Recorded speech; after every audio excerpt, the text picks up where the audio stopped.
Alô, você, bom dia, boa tarde, boa noite, você que está aí estudando arduamente para ser aprovado nos concursos. Estamos aqui para falar de direito civil. Essa parte aqui do direito civil que nós vamos tratar hoje é aquela que fala sobre as pessoas naturais. Então vamos lá, começando a falar sobre o direito civil. Estamos aqui nos primeiros artigos do Código Civil, logo lá no começo, você vai ver o livro 1, né, que fala das pessoas, e especificamente das pessoas naturais, e aqui no capítulo 1 a gente vai falar da personalidade e da capacidade. Artigo 1º nos diz que toda pessoa é capaz de direitos e deveres na ordem civil. Toda pessoa é capaz de direitos e deveres na ordem civil. Isso quer dizer, no artigo 1º, você vê que nós estamos tratando aí dentro do capítulo que fala da capacidade e da personalidade. Primeira coisa é uma diferença entre personalidade e capacidade. O que é personalidade? Personalidade é justamente essa possibilidade de ser titular de direitos e obrigações. Então a gente chama de personalidade civil ou personalidade jurídica essa característica que todas as pessoas têm, sejam pessoas naturais ou sejam pessoas jurídicas, de serem titulares de direito ou obrigação. Então eu sou titular de um direito, eu posso ser titular de um direito ou eu posso assumir uma obrigação, por quê? Porque eu tenho personalidade jurídica, porque eu tenho personalidade civil. E o artigo 1º que nós acabamos de ver, nos diz o quê? Nos diz que toda pessoa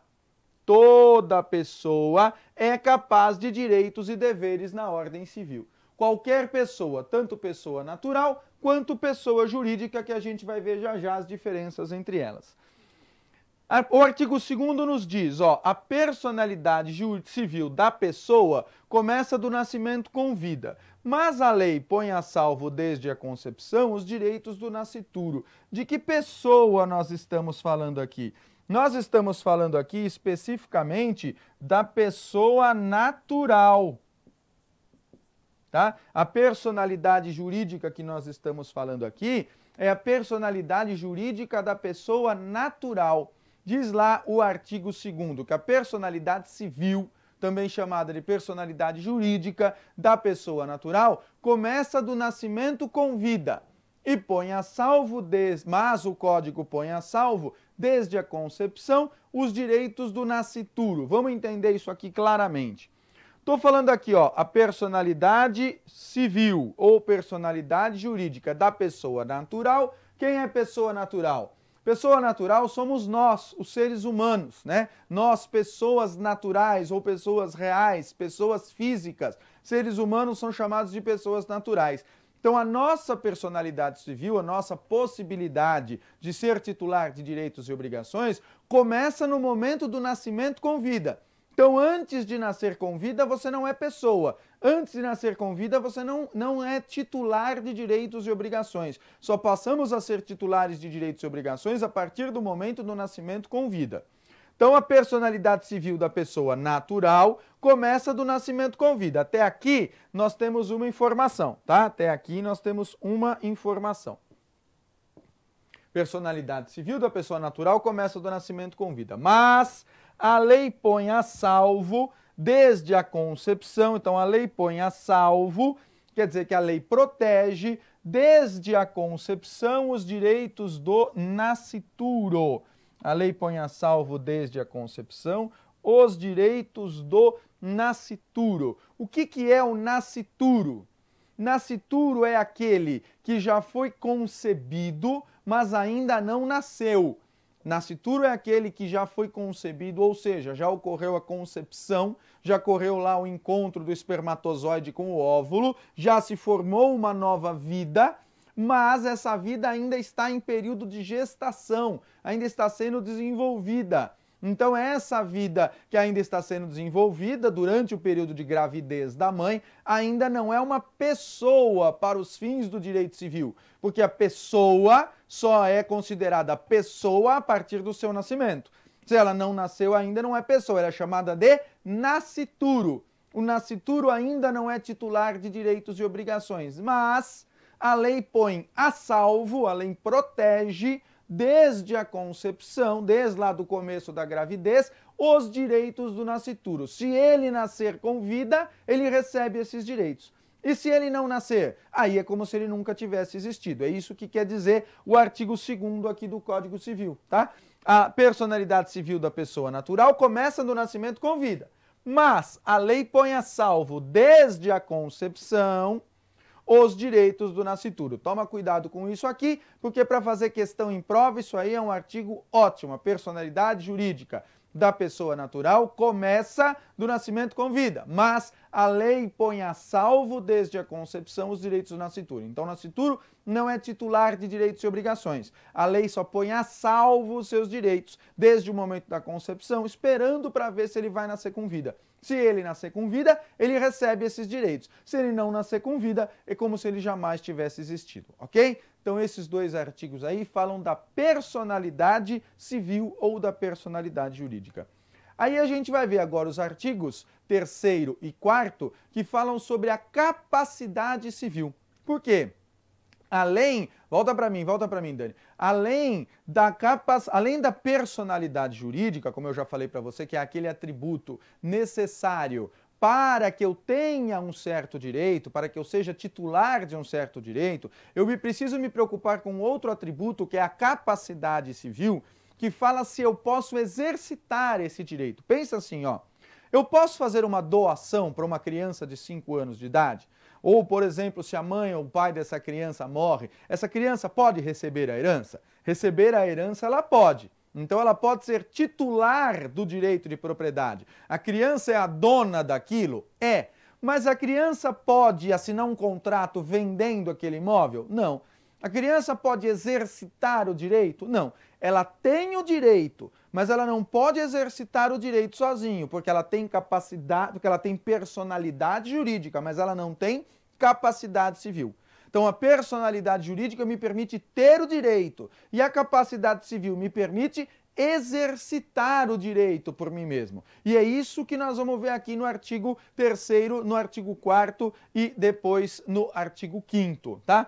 O artigo 3º diz assim, ó, são absolutamente incapazes de exercer pessoalmente os atos da vida civil os menores de 16 anos.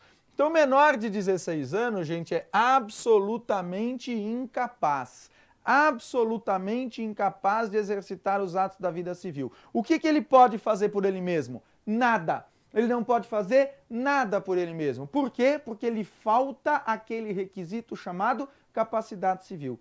Por isso, o menor de 16 anos tem que ser representado no exercício dos direitos. Uma outra pessoa vai agir em nome dele. E presta atenção aqui, ó, que a gente já está apontando a redação desse artigo dada pela Lei 13.146 de 2015. O que é a Lei 13.146 de 2015?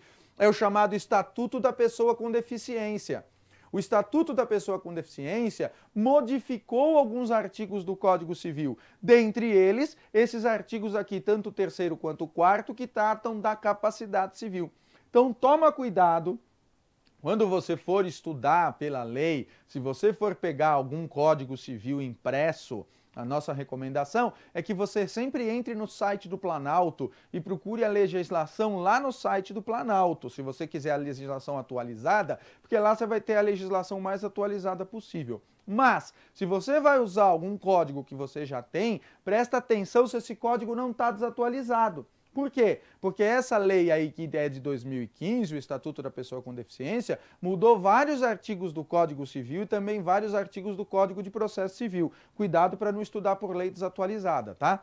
Então diz lá o artigo 3º, são absolutamente incapazes de exercer pessoalmente os atos da vida civil, quem? Os menores de 16 anos. Então se eu tenho menos de 16 anos, eu sou absolutamente incapaz. Não posso realizar nenhum ato da vida civil por mim mesmo, beleza? Agora, se eu já completei 16, olha aqui o artigo 4º no inciso 1, ó. Eu já completei 16, mas ainda não tenho 18, eu saio lá do artigo 3º e venho aqui para o artigo 4º, que diz, artigo 4º, são incapazes relativamente a certos atos ou a maneira de os exercer.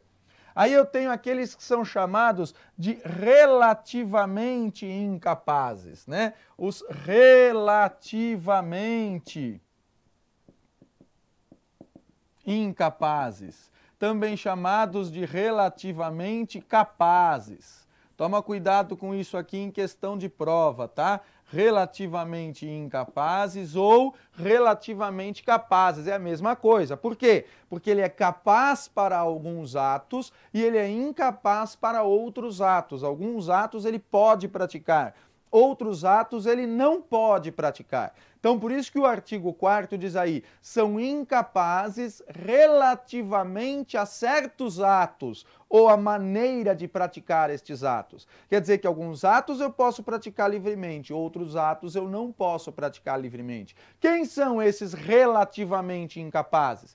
São relativamente incapazes, os maiores de 16 e menores de 18 anos, então desde a data em que eu completo 16 até completar 18, eu não sou mais absolutamente incapaz, eu virei relativamente incapaz.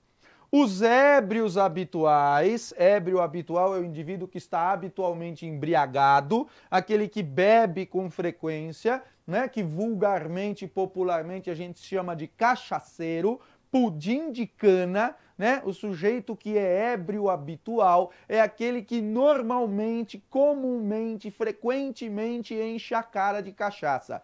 E aí você não sabe se pode realizar negócio com ele ou não. Cuidado! Ébrio habitual não é sinônimo de alcoólatra. Né? O alcoólatra é o indivíduo que tem uma doença chamada alcoolismo e que por causa disso tem uma sensibilidade orgânica, uma suscetibilidade maior ao álcool. A chance do alcoólatra se embriagar é maior, mas isso não significa que o alcoólatra necessariamente é um ébrio habitual, que é um alcoólatra, uma pessoa que tem uma doença. E ele pode não beber nunca, né? Tem uma série de formas do alcoólatra não beber, tem aí várias instituições, como por exemplo os Alcoólicos Anônimos, que fazem uma série de acompanhamentos e a pessoa fica 10, 15, 20, 30, o resto da vida sem beber. Ora, todo mundo já viu em alguma novela, em filme, né? Reunião do AA.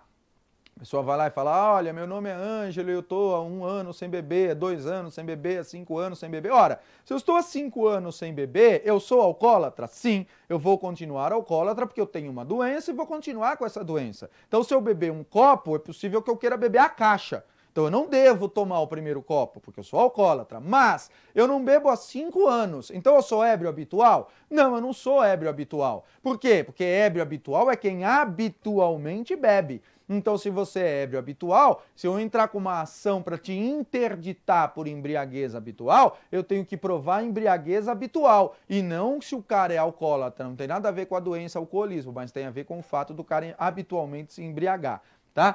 Então também é relativamente incapaz o ébrio habitual, o viciado em tóxico. Por quê? Porque essas duas categorias aqui têm a ver com a perda da condição da percepção da realidade, né? Eu sou viciado em tóxico e uma substância química que tira a minha percepção normal da realidade, seja o tóxico que for, não importa, mas se eu sou viciado, eu estou submetido a uma substância que me tira da minha condição de pensamento normal. Então eu não posso fazer negócios por mim mesmo. Além disso, aqueles que, por causa transitória ou permanente, não podem exprimir a sua vontade. Se a pessoa não pode exprimir a sua vontade, ela não tem condição de realizar negócio jurídico, né? Porque realizar negócio jurídico significa justamente a possibilidade de manifestar a minha vontade livremente, de concordar ou não concordar com o negócio que está sendo realizado. Então, nesse caso, se eu tenho problema na manifestação de vontade, eu não consigo manifestar a vontade, eu também não sou considerado capaz. Toma cuidado aqui, isso aqui é uma questão que pode muito possivelmente aparecer na sua prova, porque é relativamente recente essa mudança. Ela também veio com o Estatuto da Pessoa com Deficiência, tá? Antes do Estatuto da Pessoa com Deficiência, essa hipótese aqui estava no artigo 3º, era a incapacidade absoluta. Agora, o Estatuto da Pessoa com Deficiência tirou essa hipótese do artigo 3º e mudou para o artigo 4º. Então, O indivíduo que, por causa transitória ou permanente, não puder exprimir a sua vontade, é o quê? É relativamente incapaz, não é absolutamente incapaz. E por fim, os pródigos. Quem são os pródigos? Os pródigos são aqueles indivíduos que não conseguem se controlar na hora de gastar dinheiro. O pródigo é o gastador sem controle, aquele cara que não se contém, que gasta loucamente. Né? Por exemplo, o jogador compulsivo, o cara que joga compulsivamente. O cara vai lá no Jockey Club, joga no primeiro par e perde. Aí ele dobra a aposta para recuperar o que ele perdeu e perde de novo. Aí ele vai no terceiro par e joga de novo e perde. Ele fica desesperado lá dentro do jockey mesmo, ele começa a procurar uma pessoa para comprar o carro dele. Ele vende o carro lá dentro para pegar dinheiro para continuar jogando e perde. Então esse cara que não consegue se controlar, que gasta sem controle, é pródigo. Ele coloca em risco o patrimônio dele e o patrimônio da família. Por isso ele é considerado relativamente incapaz, tá? Então o pródigo também é uma hipótese de relativa incapacidade. Quais são então as hipóteses de relativa incapacidade? Maior de 16 e menor de 18 anos, ébrio habitual e viciado em tóxico, as pessoas que por causa transitória ou permanente não podem exprimir a sua vontade e os pródigos. São essas 4 aqui as hipóteses de incapacidade relativa. Incapacidade absoluta, uma hipótese só, menores de 16 anos.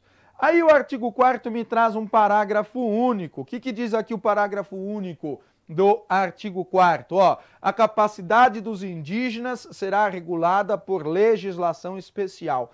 Então, se aparece na sua prova assim, o índio, segundo o Código Civil, é capaz ou incapaz? O índio, segundo o Código Civil, não tem essa resposta. Por quê? Porque o Código Civil diz que a capacidade dos indígenas será regulada por lei especial. É isso que o código te fala. Então tem que ter uma alternativa dizendo que a capacidade dos indígenas será regulada por lei especial, lei esta que a gente não vai comentar, porque só cai em concursos muito específicos quando fala lá de capacidade do índio, não é o nosso objetivo aqui, tá? Então a capacidade dos indígenas será regulada por lei especial. Beleza. Aí vem o artigo 5º. O artigo 5º nos diz que a menoridade, ou seja, a condição de menor de idade para o direito civil, cessa aos 18 anos completos. Então, até os 18 anos eu sou o menor. Quando a pessoa fica habilitada à prática de todos os atos da vida civil, ou seja, aqui eu me torno absolutamente capaz. Absolutamente capaz. Então, nós vimos que o absolutamente incapaz é o menor de 16 anos. O relativamente incapaz ou relativamente capaz são aquelas 4 hipóteses lá do artigo 4º, entre as quais o maior de 16 e menor de 18 anos. Aí o cara completa 18 anos e se torna absolutamente capaz e pode fazer o que ele quiser. Pode realizar todos os negócios jurídicos, ok? Beleza. Mas, diz aqui o parágrafo único, ó, que cessará para os menores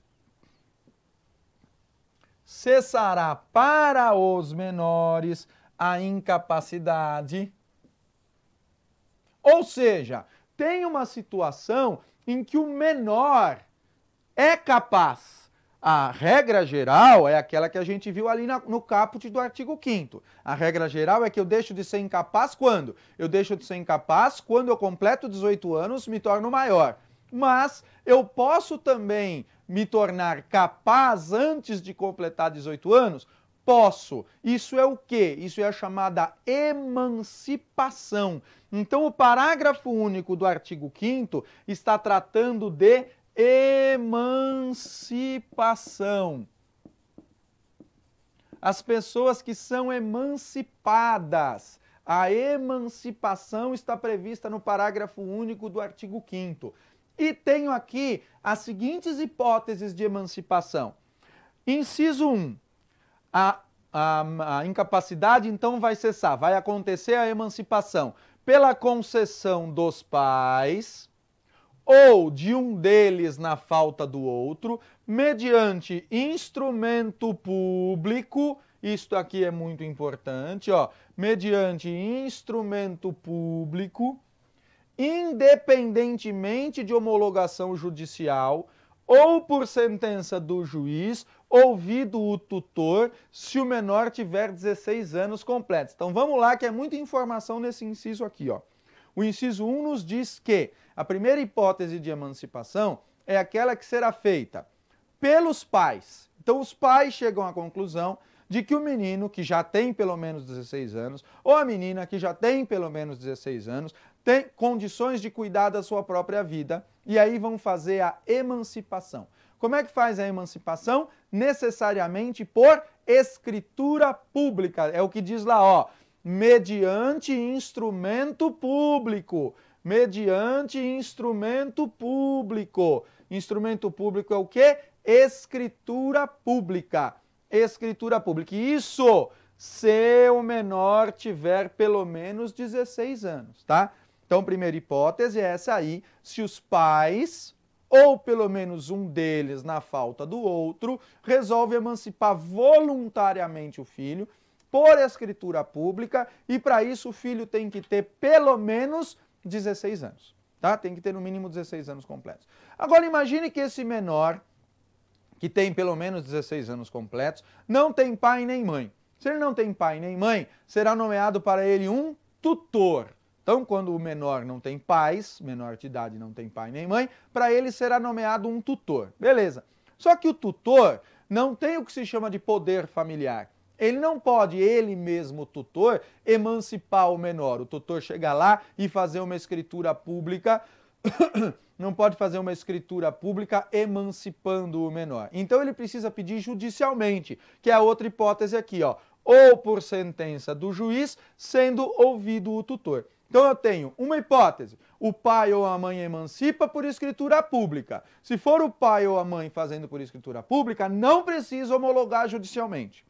Agora, e se o tutor quer emancipar? E ele precisa pedir judicialmente e o juiz vai ouvir o tutor para ele explicar por que quer emancipar e aí poderá ser emancipado por sentença judicial. Essas duas hipóteses estão aí no inciso 1. As outras hipóteses, pelo casamento. Se eu me casar com menos de 18 anos, automaticamente estarei emancipado. Pelo exercício de emprego público efetivo. Se eu entrar num concurso público, se eu tomar posse, entrar em exercício efetivo de emprego público, de função pública, e nessa condição tenho menos de 18 anos, estarei automaticamente emancipado. Pela colação de grau em curso de ensino superior. Me formei na faculdade antes dos 18 anos de idade. Parabéns, automaticamente você está emancipado, tá? Essas hipóteses aí são as hipóteses de emancipação automática. E por fim, a última hipótese aqui de emancipação automática, pelo estabelecimento civil ou comercial, ou pela existência de relação de emprego, desde que, em função deles, o menor com 16 anos completos tenha economia própria. Então, o menor, menos de 18 anos, que já tem pelo menos 16 anos de idade e se sustenta, tem economia própria, vive da sua própria renda, seja por emprego, seja por uma empresa, seja por uma atividade civil, se ele consegue se manter, nesse caso ele também será considerado emancipado, tá? Então essas são as hipóteses de início da personalidade jurídica e da capacidade civil, da capacidade e da incapacidade, que era o que eu tinha para falar para vocês por enquanto.